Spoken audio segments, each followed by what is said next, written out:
සුබ දවසක් ඔයාලා හැමදෙනාටම මම අද ඔයාලට කියා දෙන්න යන්නේ ගෙදර රයිස් කුකර් එකේ බිරියානි පවුඩර් නැතුව බිරියානි එකක් හදාගන්න විදිහ. ඉතින් ඔයාලත් උත්සාහ කරන්න වෙනස්ම විදිහකට මම හදන්නේ. ඉතින් මේ තියෙන්නේ ඒ සඳහා අවශ්‍ය දේවල්.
අපි දැන් බත් එක ඉදෙන්න තියමු.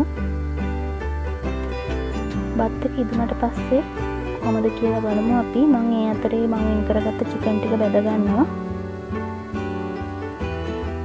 මේ තියෙන මම බැදගත්ත චිකන් ටික. දැන් අපි බලමු අපේ බත් එක කොහොමද කියලා. බත් එක නම් ඉදිලා මේ තියෙන්නේ අපි හදාගත්ත බිරියානි එක. හරිම සුවඳයි. බිරියානි සුවඳටම තියෙනවා. බිරියානි පවුඩර් නැති වුණාට ගෙදරදී අපිට ඒ වගේම ඒ සුවඳට ඒ රසට බිරියානි හදාගෙන කන්න පුළුවන්. ඔයාලත් උත්සාහ කරලා බලන්න. ඉතින් මේ වගේ ගෙදරදී බිරියානි එකක් හදාගෙන කන්න ඕනම කෙනෙක්ට ලේසි.